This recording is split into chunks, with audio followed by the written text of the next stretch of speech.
The truth that all men are going to have to swallow is that women only crave men who are completely heartless. And when I say completely heartless, these are the men who do not get emotionally attached. These are the men who they crave in the bedroom. And these are the men who they deep down fantasize about and want to have relationships with.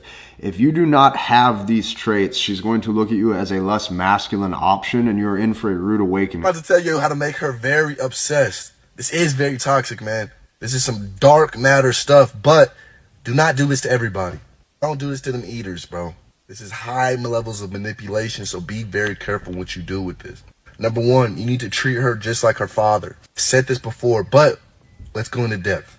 Open up every door for her. Don't ever let her pick up a bill. And you need to be someone that she can rely on. That's going to be a key factor in what happens next. Her best friend, the one that she can talk to with everything, you need to replace that. You need to be that type of beacon that she can just rely on. She's going to vent to you about everything because no one understands her like you.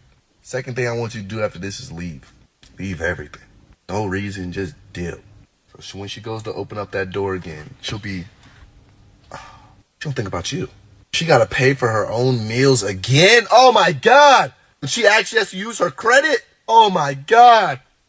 Then when she actually breaks down and goes to vent, her best friend's not going to do the job no more.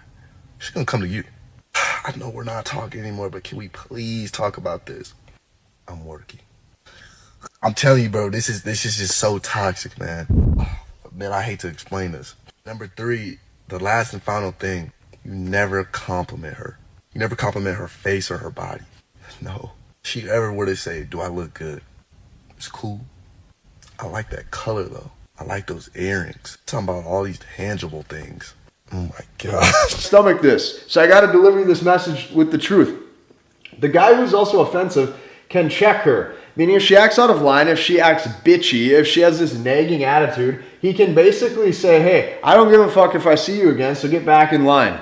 Now, whether you say that directly or indirectly, you get my point. The point is the bad boy who doesn't put up with any bullshit is the guy who turns her on. So what I can tell you is this. Showing no emotion, okay, and acting like a prick turns women on. Listen, you go, women love men who cheat and lie to them. You might think that that's bad. You might think that that's evil. Okay, I don't really care because this is the cold hard truth that every single guy watching this needs to accept.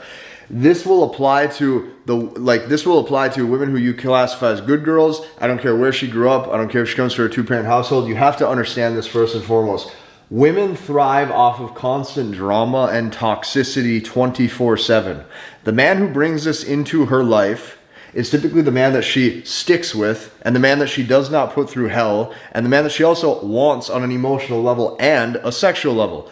Good news for you, if you're actually man enough and strong enough to accept these truths, you can use these to your advantage instead of your disadvantage. This tension is what creates not only sexual chemistry, but this tension is required to consistently keep a woman in love. The second that this tension is relieved, it is impossible for her to continuously maintain the attachment towards you that I know that you're wanting. Tell y'all this right now, fellas. Some women just can't give up the male attention. No, some women just can't give up the big bro because the big bro imprinted her.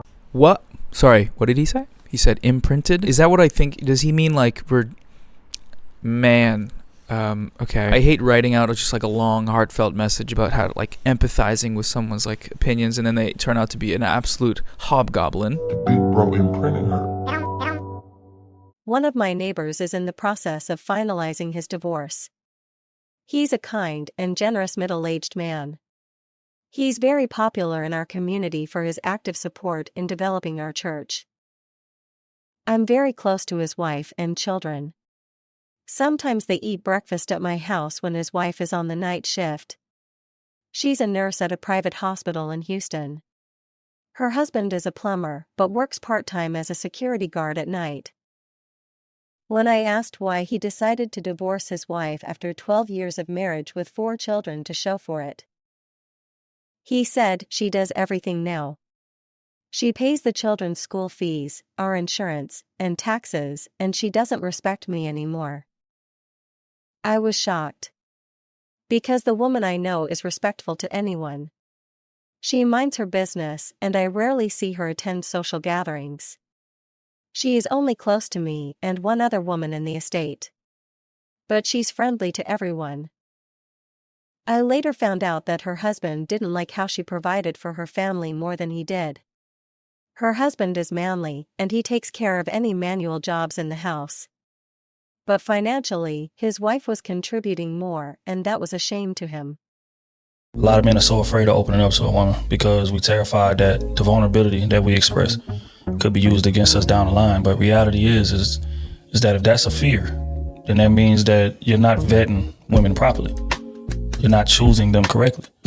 Right? So you got to go back to the drawing board and figure out, damn, what am I doing wrong that I'm allowing people close to me that I can't trust? Because that's what that is. You don't trust her. And for that woman to be next to you every single day, possibly having your children and possibly, having access to your finances and, deepest, most inner thoughts, that is a problem if you don't trust her. There's no point in being with her. Get rid of her and go vet and find a woman that you can trust.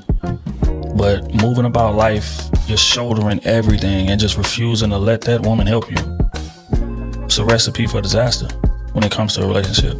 The ego thrives on fear. It helps you get what you think you need from the world and not lose what you have. Driven by fear and seeing threats everywhere. This fear inevitably creates feelings of separation, inadequacy, competition, judgment, perseverance, and deep loneliness. However, these fears can wreak havoc on your mental health unless you learn how to confront your insecurities. An American study has shown that many men do not want to spend their lives in a competitive relationship. Men may appreciate an accomplished, successful woman, but they don't want to come home to a stressful, competitive environment after spending all day in a similar type of work environment, and neither do women. As women become more successful in their careers, they don't want to come home to an aggressive, hard-headed, controlling man. So if he's insecure about your success and independence, there is really nothing much you can do. The best thing you can do for yourself is to avoid dating such men. But if he's willing to try and work on his insecurities, these tips can help him feel more confident in himself. What do you do if your man's ego is destroying your relationship? Even if what your partner has to say is difficult to hear, try to stick with it. A conversation has to go both ways for it to work. Try to start by acknowledging their perspective may be different from yours. Being a good listener requires that you give them the space to fully express how they feel without judging them. But it's kind of like we have this hyper independent wave of women that don't know how to submit. Because for me, in an ideal situation, I'd love to be a submissive woman that stayed at home, had my business, done what I wanted to do for me, and did have a man. But realistically, I don't want to give you the power to condescend me, to be like, you wouldn't have that if it wasn't for me. Because this is what men do. You then, your ego runs away with you, and you don't know how to actually respect women. Because with everything, it's like you said, you don't see women as equal. They're not. No, but this is what I'm saying. You're saying that we're not, but at the same time, there's no respect for me as a woman and what I'm bringing to you. Oh, okay. So here's the thing. You're looking at equality from a human perspective. I'm not saying that men are better than women from a human perspective. I'm saying that men are leaders, so therefore we cannot be equal. When you're on the battlefield, right, and the lieutenant or whoever the commanding officer is on the battlefield, you're not equal to him as, a regular soldier. He is the leader. You're not equal, but there's a reason. There's a hierarchy to dictate order. If the woman is equal to the guy, well, who's going to make the final decision? Nothing gets done by a committee. There always has to be one leader in charge. There's a reason why there's a president, there's a CEO, etc. Both people can't be alphas, as they say. The problem is this. Women are confused about what men actually want. They think a CEO, a boss, a business owner, ambitious, competitive woman. We don't give a shit about none of that stuff. Men don't care about that. And I would argue the more money a man makes, the less he cares about his woman's ability to earn money. Everyone has their insecurities, including you. The only difference is that some hold on to theirs more than others. If your partner feels insecure about a particular instance of rejection that bothers you, take a bird's eye view of the situation. Instead of dismissing their fears, try to feel their emotions when they talk to you about them. When we feel insecure about something, it's usually all in our heads. Nobody's holding us back as strongly as the voice inside our head. To help your partner become more confident in themselves, you have to help them reframe their perception of the negative stories in their head. Help them tear down that wall they built to protect themselves through daily positive affirmation, love, and compassion. That's it for today. Before you leave, don't forget to hit the like button, subscribe to my channel, and smash the notification bell so you don't miss my next video.